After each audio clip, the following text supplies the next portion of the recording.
Oh shit. Looks like we're recording a GODcast. We're recording. Episode 13. Nice to meet you. Hey everyone, welcome back to Joe the Show. I'm Joe Tyler. This is Tyler Jones. Tyler, say hi to the people. Hi, people. So Tyler has a short film out on YouTube right now called The Idea. That's right. All I have to say about it, because I'm not going to be the one to speak on it, because I'll probably spoil some shit and fuck it up in a bunch of ways, but it's goddamn creepy. For a short film, people think that there might not be a lot of time to draw out enough feeling and emotion. No, this shit is creepy. Go check it out. The Idea. Ty, how was filming The Idea? Filming The Idea was it was pretty simple. It's pretty fun. It's creepy. It follows a husband and wife who you don't really know the reasons why. Not giving anything away. They don't have kids, so they adopt a little girl. And yeah, it gets creepy from there. Yeah, kids are creepy as shit. Kids are fucking creepy. I got 2 of them, and it keeps me up all night. I can't stand it. So it's nice to still be able to create, especially like around other people, because people are okay with small groups of people, especially ones that you interact with anyway. Yep. But to be on a production, like to be on a set right now, like take us through what that has to be like in order to work. To be on a set? Yeah, like what goes on a set during COVID times now, obviously, because yeah, I've seen some of the things you posted, and really behind the scenes, it's besides the people on the camera, there's not many people there. No, there's not many people there at all. That set, shout out to the writer, shout out to the director, shout out to the producer, the editor, the location manager, the set designer, and shout out to just the creator. And the Lord. Yeah. And the Lord. The creator. Hashtag GODcast. Shout out to all those people who was summed up in one person, and that is another Joseph, a.k.a. Joe the filmmaker. His name's Joe, that's his name, Joe Strufrieder, who was everyone I just mentioned. He's the writer, director, producer, etc. He wrote that film, directed that film, and shot the film all by himself, one-man crew. And he does that a lot with a lot of films he's done. He does it all himself. Really? Just by himself? Just by himself, even before the pandemic. So, like, I guess you could say he was prepped for, like, the world and the apocalypse. So, oh, wow. But yeah, shooting during COVID, yeah, it's not... film sets have a lot of people. When you think of any movie, you see, like, 20 hours worth of credits. Which, for the people who aren't acclimated with who you are exactly, oh, Ty's been on some fucking sets. Ty, you actually shared some screen time with Carson Wentz recently. I have. So when you speak about set design and what it goes into making these, you've been around it. You didn't just spectate one, film you were in. Like you've been around it for a while now. Yeah, I've been so a little bit about me. So I like to say I'm a working actor. It's an I actually described you as a working actor in the promotion, so you're welcome. Thank you. Proper terms there. But yeah, I'm a working actor. Out of Philadelphia, born and raised in Andover. What up, 205, Andover, Roxborough, what? Don't do Dallas that. Sanders is the best. You heard it here first. His opinion doesn't matter, but you're going to hear it anyway. Dallas Sanders cheesesteaks, selfless. I hope Dallas Sanders, you see this. You better throw some dinero that way. So, or a free cheesesteak. You're not that good of an actor. wait. Dallas Sanders is the best. So, all right, so wait. Fuck TV and film right now. Who's the best cheesesteak in Philly? Barry's. Barry's Steaks, hands down. So, like any place, it really if they have their A squad there, and Barry's on any day of the week beats 90% of any other cheesesteak place anywhere in the fucking world. When you compare it to a Philadelphia-style cheesesteak. That's true. But Barry's A-Squad beats Deli's A-Squad. They also deliver, too. They also deliver. Isn't it 2 and 5, 482 fast? There you Barry's. Barry's is love. It's Dallas Sanders these days. They've gotten too big. They've gotten a little Geno-y, if you ask me. Geno's, South Philly tourist trap. Dallas Sanders, you could have a line out the door at fucking 3 p.m. on a Wednesday afternoon, which is like, who's getting cheesesteak at 3 p.m. on a Wednesday? I don't know. The line of Dallas Sanders will tell you. Barry's probably may have a line, but also they'll deliver and they'll take it too. See, my opinion on this doesn't matter. So we'll have to defer to you for now, and I'm okay with that. I'm so fucking humble, that you're allowed to. Your opinion has more precedence in this conversation because I'm not a cheesesteak eater. Okay, fair. But you've had cheesesteaks. Of course I've had. And you've had enough to have an opinion on a cheesesteak, which fair enough. I absolutely can, so but like his opinion does matter. He's so nice. See, that's why I invite you on. Like, I know people who are like working performers, but you're a good guy. I try. Like, I wanted to spend time with you. It's all in the heart. Oh, can we wear hats real quick? Let's go. Wearing hats. So my red hair. little frill. My boy. You're my boy, Red. Hang But yes, on I'm sorry. ground. Back to your question was... This one's going to go off the rails, so just stick around. Just please. Hold tight. We're getting there. Chugga chugga choo choo. Mm-hmm. So you're saying COVID times on film sets, usually you have a shit ton of people who do everything. People who do makeup, do clothing, this was a film set, doing this background, doing the lighting. Someone's getting coffee, Someone's getting coffee. Someone's getting the beans for the barista. Nowadays, it ain't like that. You got it socially distanced, 6 feet away. On the bigger sets, they want you to get COVID tests 3 days before, COVID test the day of, and then COVID test the days after. No COVID here. That's just a cough I had. Clear my throat. Matter of fact, let me get a chug along at me. Yeah, because I know, especially with just how like it is being like at work. Like I work in an office, and there's a bunch of people in my office, so we have to like gear up and shit. So like it's to see the short film, and like we see that there's 3 actors present. We know that someone's behind the camera. Yep. But that's it. But right now that you're saying is the guy behind the camera is the one who set everything up, the one who's making all the adjustments. Everything. That's great because like I think that I bust my ass trying to do what I'm doing. I might not be great at it, but you're still busting your ass. I'm trying to bust my ass, but like even like I need assistance. Like I need P.O. Mike sometimes. Say what's up, P.O. Mike. What's up? P.O. Mike. Hey, P.O. Mike. But it's really and the heezy and the fungin. It's really nice to know that like people really out there doing it on their own. But in this case, it kind of benefited him. Like, because who else? People that are used to that big production, they're struggling to get shit out there. There's people that if you've only stayed in one track, one lane, you have to learn a whole different skill set just to be able to do the next thing and the next thing. Whereas, I mean, on smaller sets, you're gonna have people who wear many hats, haha. But yeah, Joe's the dude, Joe's the man. All Joes are the men. All Joes are the men. But what Joe's frustrated about right now is like 2020 was the year that I wanted to get back into stand-up.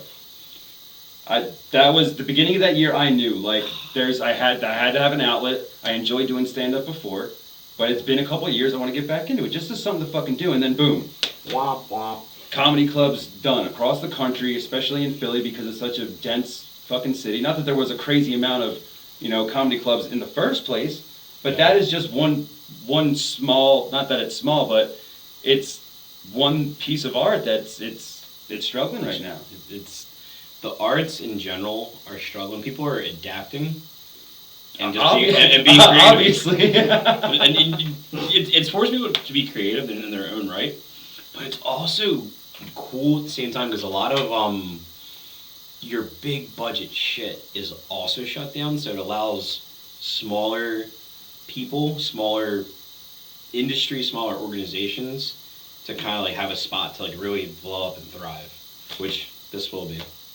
I'm sure it will. But that's why we're seeing the rise of a lot of these short films are actually getting like traction, whereas before, I'll tell you right now, 5 to 7 years ago, you hear short films and like you're not really paying attention because all these, the movie industry is pumping shit out left and right, new shows, new movies, like short films, that's indie shit. You'll get around to it if your friends are doing it. Yep. But you gotta think there's a lot of movies that were independent that like actually ended up getting big. Like I don't know, Brokeback Mountain was an independent movie, and we all see how that played out. But it's one of your favorites, though, isn't it?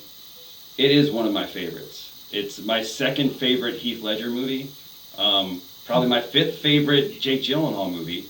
But in terms of how it impacted my life, number 1. Number one. Also, I remember from your podcast, Joe the Show, that also won Best Kissing in MTV's People's Choice Awards or whatever. Yeah, People's Choice Awards voted for Brokeback Mountain. The award, the movie came out in 2008. The award was given to Brokeback Mountain in 2009 on MTV's Movie Awards. I'm glad. See, you know things. He watches Joe the Show. I'm honored. Joe the Show. No, but you're absolutely right. It won Best Kiss because it was a hell of a kiss. It was the 10th kiss. There's plenty of kisses. There's the 10th kiss.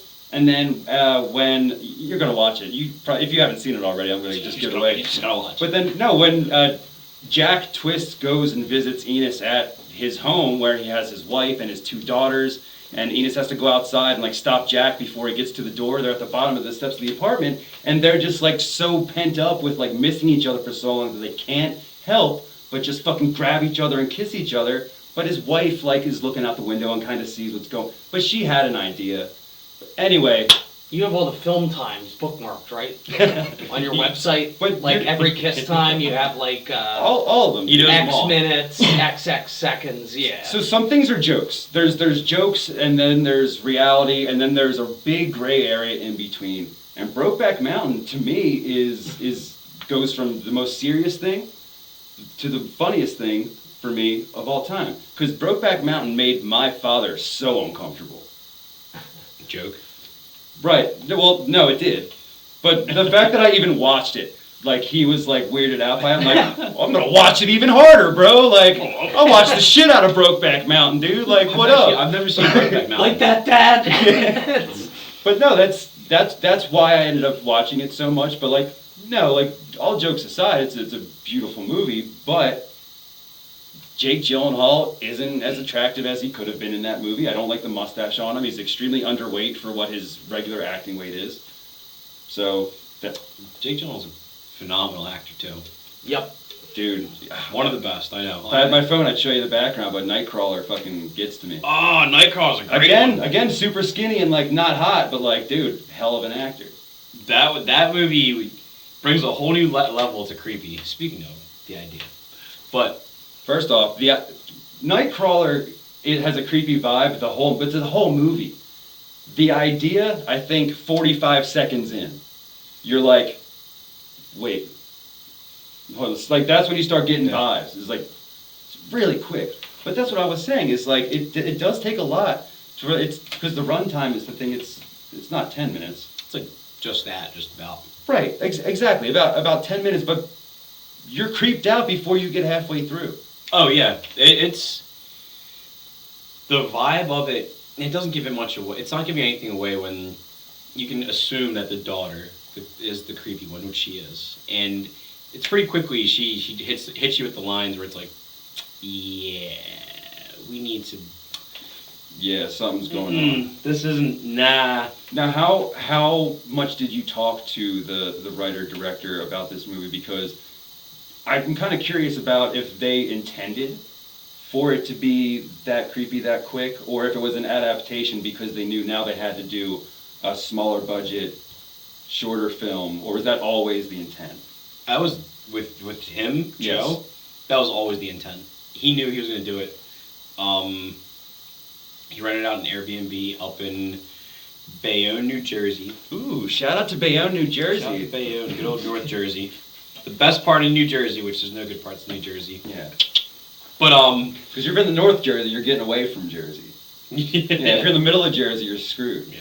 If you're in North Jersey, you're like the wannabe New Yorkers. Just like you're in South Jersey, you're the wannabe Philadelphians. Yeah, good thing this is never going to leave Philly. That's actually the third time I've said this on here. This is not going to leave Philly. So you can talk shit on anyone you want. It's I think fine. when it comes to Jersey, unless you're like born in New Jersey, who actually likes New Jersey? People from New Jersey will tell you they're from Philly or New York. This is true. New Jersey does not have a sports team. The Devils don't count. But Bayonne, New Jersey. Bayonne. That's where it was filmed. Yes, it was filmed in New Jersey. Off track. It was filmed in New Jersey. Good weekend, and it was right when we had like the big In one weekend. Yeah, it was creepy from the jump, and the little girl that played the adopted daughter, Mm-hmm. her name's Dianique, aka D. She, believe it or not, is not creepy. She's just like a fireball of a child. She's smart as all hell. That stare, though. Oh. That stare that she has. To me, or just in general? No, because there's not giving anything away. There's a scene where she's buried in, like, you know, her book or tablet, what she's doing, and, you know, one of her parent figures are talking to her, and when right before she has to explain whatever, she looks up, like, just gives that. Oh, yeah. Yeah. That was creepy. But that's what I mean. It's not even like the setting wasn't creepy. It's that she herself was creepy. really pulled it off. Did you go into this movie knowing that it would be, like, that level of, like, we kind of want to bother people? Yeah. I when I read the script, I was like, so Joe hit me up. He was like, I got an idea for it. It's going to be a thriller. So thrillers don't necessarily mean it's going to be, like, to be a scary thing or anything. I was like, it's going to be like a suspense. I read the script, I was like, oh, and then I got to the end of it, I was like, oh. I was like, all right, Joe, let's do it. And the director, Joe, he's like elated, because everyone who watches it always says, like, yo, that chick really scared, like, she didn't scare me, but she really creeped me out. Yeah. Or they always talk about how, like, what should have happened with her before things happened. Like, you know, you should have just taken her back, or da-da-da-da-da-da, so. Yeah. Yeah. So you know how you've had many jobs over your jobs. Right. We've actually worked at the same places at different times. That's sometimes in retail, as people who live in the same neighborhood do. But when shout out my man Kane, Sean Oliphant. Shout out Kane. Heard it here first. Kane is actually pretty dope. He's a wealth of knowledge in comic books and I'm sure other things, but I do respect his opinions on. Oh on yeah. That. But when you go, don't apologize. I'm sorry. I'm not sorry. Fuck you. I'm not sorry. I've never met an actor who was so hell bent on not talking about him. So, like working in regular jobs, yes, you develop relationships with people that you miss people. Like I had Adam Hoffman on the show.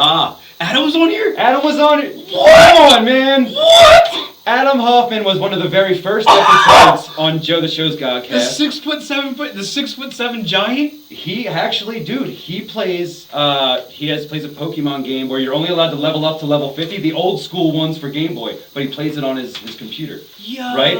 And he broadcasts whole episodes, like 45 minutes to an hour long of whole adventures. Dude, I love nothing more than to get stoned and watch Adam play Pokemon on YouTube.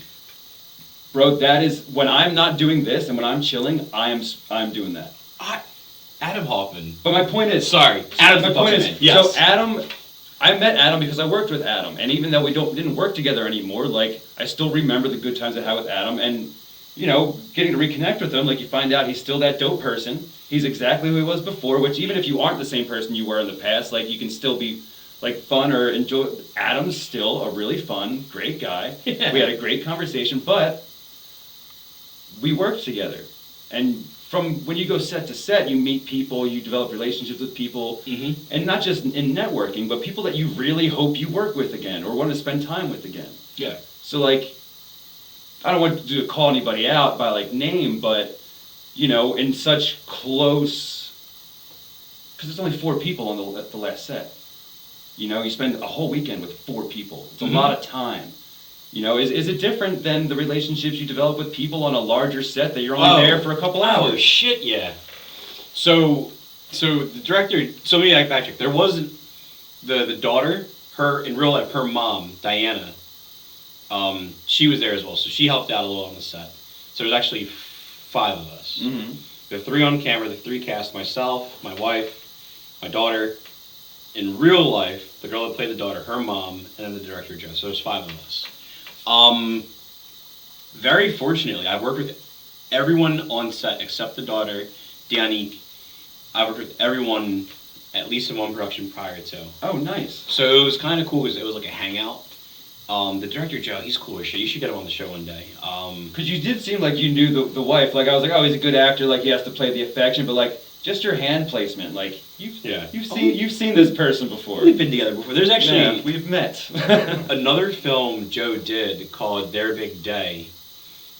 My wife in that, she plays a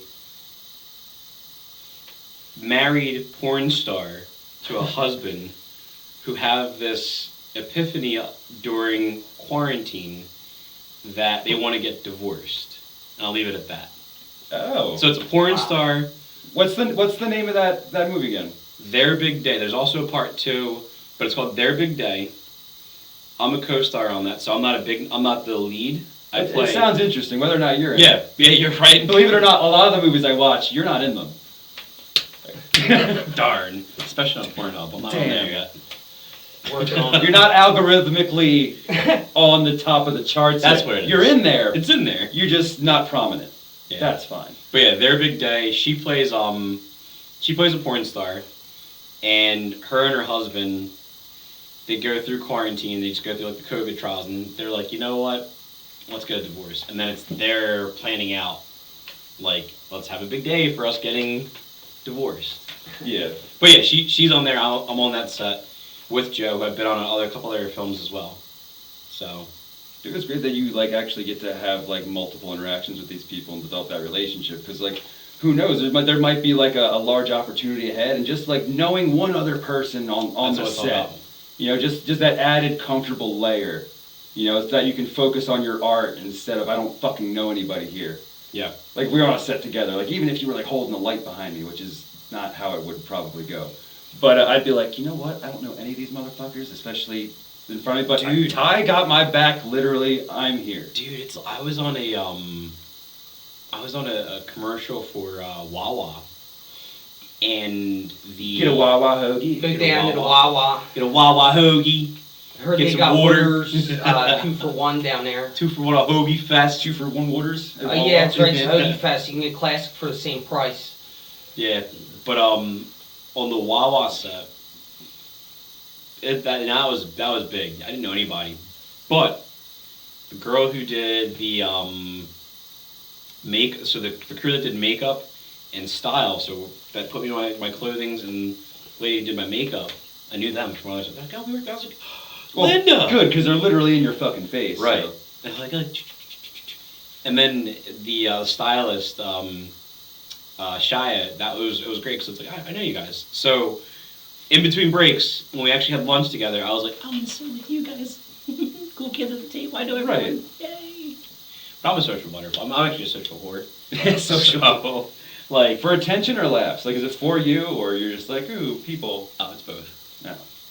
Dude. But I don't think it's actually for laughs. It's they laugh at me sometimes, and I think it's like they're laughing with me, but almost as if you're funny sometimes. Almost. So I've seen not only the things that you promote, but like I've caught your Carson Wentz commercial just watching fucking TV. Yeah.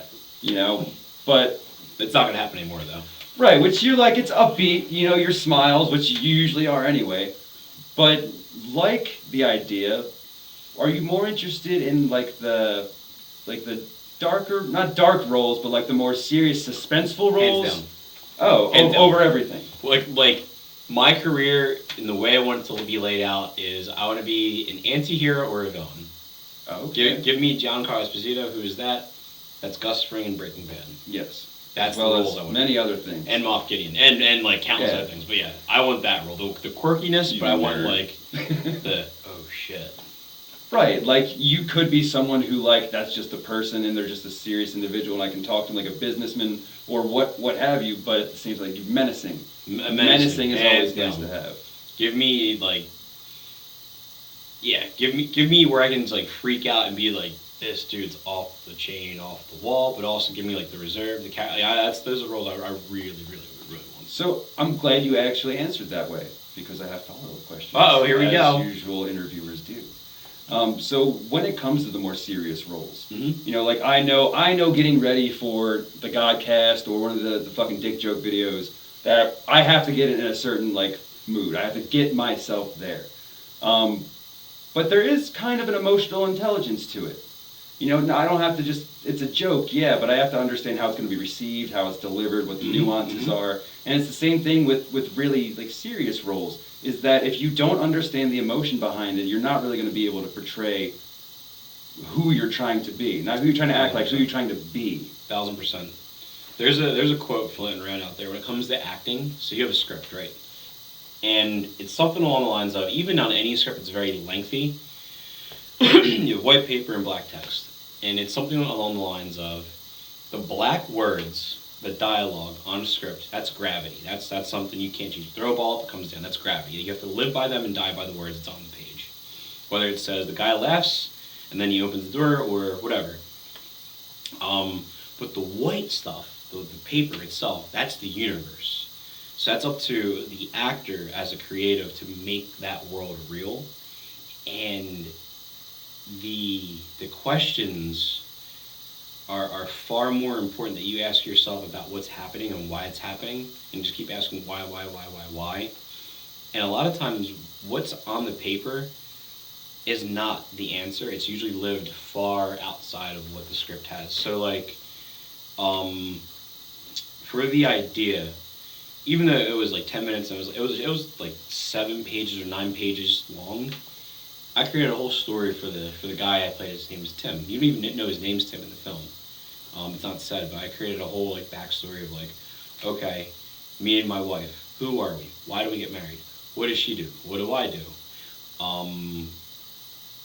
Why are we adopting? Why can't we? So I figured like, okay, my wife's infertile. She can't have kids. We've been trying to have kids, but it just hasn't happened. So like, which they don't say in the movie. They don't say any of that in the movie. But like it creates that level of depth for a smile, a glance, a moment of happiness when we walk in the house for the first time. Like, hey, we bought this for you. We got these presents for you. It's like you're almost creating this entire new profile in which to draw emotion from. Yep. Because you, Tyler Jones, don't know dick about being married, looking to adopt, like... Don't even have kids, but they know. Right, but if you take some time to be like, all right, well, Tim does this for a living, and, you know, busts his ass to try to just do whatever. He's married, you know, that him and his wife are, you know, in an emotional state right now because they have to be very sensitive to each other, but at the same time they're trying to progress their life, and it's not of normal means, like the conventional means, but they're really trying to move on as a family. Yep. You know, and it takes a lot to get there because you haven't been there. But I was talking to, I had someone else on the GODcast who was just talking about what he goes by is when you go to play a character, you're not acting that person. You're not, just looking at, right, what's on the paper of like, you know, he's a somber individual. Like, no, you have to be someone. Yep. Like, your job is to be someone else. You are not you right now. You're being someone. Right. And not only is it your job, but like, that's the art. That's the art. It's from a weird mental health aspect. You look at it like we're at-will schizophrenics. We're an at-will schizophrenic. But there's different philosophies behind it. But there's one that one of my coaches says is that you're in the world of acting. You're never doing. You're being. You're a human being. You're living. You're never acting. You're reacting. So when someone gives you, someone tells you, you need to make it sound like and feel like and truly believe that it's the first time that thought's coming out, that the words are coming out of your mouth. Because when you have a conversation, chances are I didn't rehearse what I'm saying to you right now. Right. But if I rehearse it and it sounds rehearsed, it's going to sound rehearsed. So it has to come out like natural, like your everyday words do. Mm-hmm. Like, I don't, rehearse how I'm going to interact with people. It just happens. It just happens. And it's a reaction. And it's you being present in the moment. A lot of people say be present, be in the moment. That's what that means from an acting perspective. And it makes sense. It's the same thing, because I can only speak on comedy. I can't speak on acting. I've never done any, acting. I've fucked around in front of a camera. That doesn't make you an actor. That's true. But I shoot for laughs, which definitely makes me a comedian. But you definitely have to get another state of mind. Like Joe, insert last name here, isn't someone on a day-to-day like you'd want to sit in front of and be like, oh, that's interesting. I have to be someone else if I know that, the intent is for laughs. So if your intent is suspense or shock or, any of that, you got to work your ass off to know what that emotion is and be someone who's well equipped to show it. And it also get there. Like, remember Joey Tribbiani? I hate Friends, but I'm old, so I've seen it. Remember when he was in scenes? Joey. Yeah, where when he had to cry, he would get the tweezers and put it in his pocket. Pull his nose hairs? No, he just pinch himself. That's what you do? No, but like you said, you have to get yourself there. Like I don't know, to get ready for a crying scene. Like I don't know if I could do that. I will. I know people who can. It takes me a moment. I can't just like boom. No. No. Dude, you gotta get there. It takes. You got chops, but like you gotta cry, dude. It takes a little bit. Is it like? Do you not cry in real life, and that's why you can't? Oh man, I don't cry in real life. Ultra masculine. Yeah. No, it says the theater guy. Yeah. Crying. So here's the thing with acting in general. Anytime you do something in film, you want it to be believable. And crying as a human emotion, it's something naturally we hide. Anytime you see on-screen tears, on-screen crying, when it's like, oh my god, I feel that person, I really believe it. It's when the actor or actress or performer, there you go, performer.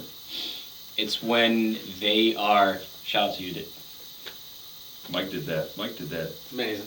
Thank you. Mike put me on the same performer. I should know that. Yeah, actor and actresses that's 2019. We're performers. 2050, here we come. Yeah, we're in a spaceship to the future, baby. Where we go, there's no where everything's perfect and everything got figured out. Yeah, but yeah, crying. It's when performers, let's say actor again, but actor's actually gender neutral, believe it. Yes. But it's when that person holds back and reserves themselves, and you actually see them breaking it, but they're holding it back. When the person's like, I don't know, and their waterworks, it's like, oh, it's called hamming. It's when you're doing too much. Hamming. I think I've heard that before. Yes. Okay. If you ever want to see a great performance of tears, The Notebook. Oh. Wait, are you talking about crying watching it, or the crying in it? Well, both. Well, both. But yeah, when Ryan Gosling's going, like, the whole aspect of, like, what do you want from me? And Rachel McAdams is like, I want you. And she turns around, she comes back, and you just see her, like, she's biting her lip. She's like, it's that emotion. Watch any time you see on-screen crying, you can now judge it from, like, my eyes, is when someone's holding back the tears versus when they're letting the tears out. And even though the tears may break through, it's just like you're holding it back. Scarlett Johansson's good at that, too. She's damn good at letting tears go. And a lot of women, I think, because of just the society norm, unfortunately, we traditionally or have traditionally allowed, like, men can't cry, with women like, oh, they're emotional. John Wayne, Clint Eastwood, hell yeah, bro. Oh, you don't cry. They've never cried, dude. Cry. They've never cried. No crying, Pilgrim. No cry. But dude, yeah, crying's actually a tough thing to do. Like I said, I have to go deep. It doesn't happen like, bloop. Yeah. Give me like a solid like 10 minutes. I can get there, but I need a moment. That's time, dude. 10 minutes is precious time. It's time. You show up on set and you're not ready to fucking bawl your eyes out. Get the fuck out of here. I'll tell you, you know who can cry, and he did it on The View. Who? 50 Cent. Really? Mm-hmm. Shit, I'd cry too if I lost 200 pounds for a role that no one showed up to watch. It must not come that. See, that's where he got that from. Yeah, Being shot, not crying. No one shows up to a movie you cared about. You're probably crying. Yeah, you're absolutely gonna cry. So, Ty. Joe.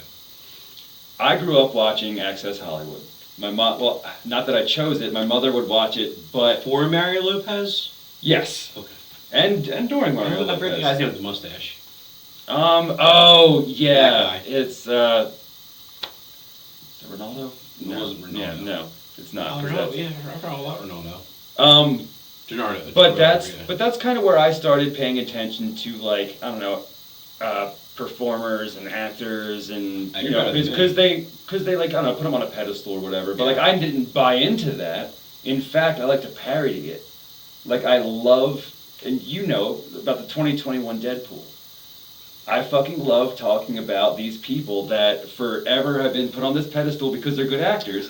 Which it's nice to know, like, you know, Leo DiCaprio, great actor, definitely praise him for that. But like, is Leo DiCaprio the greatest human who's ever lived on the face of the earth and everyone should love him? Probably Definitely not. Absolutely. Absolutely. But all right, so they're all going to die at some point. Everyone. So I'm going to ask you the same thing I've asked a lot of other people. 2021 is going to take the lives of many people. Who do you think is included in that group? that's on the celebrity list? Yeah, so not D-list celebrities, because no one gives a fuck. Like, no one will care. You know? Alright. Like, you had to have heard about them at least, within your lifetime they were famous. Like, for example, on my list, I have Bam Margera. Is he an A-list celebrity? No. Definitely B or C. Not a D-list celebrity. But if he died, we'd know about it. Which, hey, by the way, June's coming real quick, and Bam ain't doing too good. So try to beat me to the punch. Who do you think's going out in 2021? It's a fan favorite, and I'm with you on her. I'm with you. BW. So I hate to break your heart, But you can't pick her, Kanye West, or Dr. Dre, and I'm so sorry. I can't pick Betty White? No, because everybody wins if she dies. Okay, fine. How did Kanye make that part of the list? Because he's just crazy. It's just in bad taste. And third time's the charm, Dr. Dre. Well, alright, so at the time I announced it, he literally just had a stroke. That's cheating. That's cheating, right. If he didn't have a stroke, he'd be up for grabs too. So the Tiger Woods just got into a crazy car accident, but he's apparently making full recovery. Not full recovery, but a recovery. Alright. So there's been pretty good ones. See, by the time this comes out, people will already know. But like, I had Daniel Petrick on. He has a YouTube channel called Daniel Reviews Everything, and he chose the Queen of England. Oh, that's a good one. That is a really good one. She's like 90. She's up there. Right. She's like behind Betty White, honestly. The only reason why she's so like famous is because she has not died. So I think similar with Betty White. So I'm not big into like the universe or shit like that. Big fat booty walking in. But if you say long live someone long enough, it's gonna come back to bite you. So that's fact. They've been saying long live the Queen her entire fucking life. Yeah. I just want the irony of her to no longer live. But I don't wish that upon her. It would just be funny. There's a difference. But I'm really stumped. Who? I'm just. You don't even have to wish. You don't have to hope they die. Just someone. I'm just trying to think of old people right now. I'm like drawing blanks on old people. Like who's an old? Pick someone like was old or drug addicted or morbidly obese or I don't know. Britney Spears is a good one. She is. She just did a documentary. She could easily fall into a relapse, bing bang boom. But no, she's too much of an easy target. Like she's gonna have a lot of people checking in on her right now. Like the way you think. She has the guy who said, "Leave Britney alone." He's probably checking in on her twice a week as we speak. Probably a lot of people checking in on Britney, but it doesn't take away from the fact that she's at risk of not leaving the year with us. So, but that's just an example of people that that's a situation. She's not old. You know what I'm gonna say? What are you gonna say? This one hurts a little bit. I might get a little tearful here. We're waiting. Tom Cruise. Ooh. He's up there in age. Surprisingly. But he's like fit. That's right. And he's following the correct religion. He does he does his own stunts. He does his own stunts. Yeah, but and he's not 30, he's not 40, he's not. Bro, listen. Like he's like late 50s, 60s. The shock factor alone would make it a worthy pick. That's what I'm going with. I'll take your entry. All right. That was a tough one. I mean, Judi Dench. Dude, damn Judi Dench, that was on the Christmas special. You're okay, same wavelengths, dude. I think she's going to, but she's not on my official one. So you're the first one to put her on the official one. You know what my favorite is? Michael Caine. Ooh, he's on the list already, but you can add him too. Anthony Hopkins. He's on the list, dude. What? So how am I? So all right. No, let me explain something to the people here. So this is exactly what I deserve.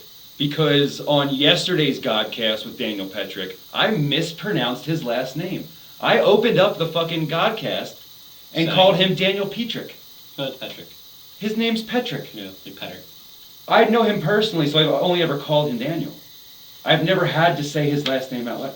So you not watching Joe the Show is absolutely fine. Yeah. So I forgive you. So Judi Dench and Anthony Hopkins are front runners, is what you're telling me. I'm saying I'm looking for a better dark horse than Tom So Cruise. you want to hear my favorite? Mike, what's her name? Lori Beth Dimberg. Lori Beth Dimberg. All That, the fat girl. The bigger woman from All That.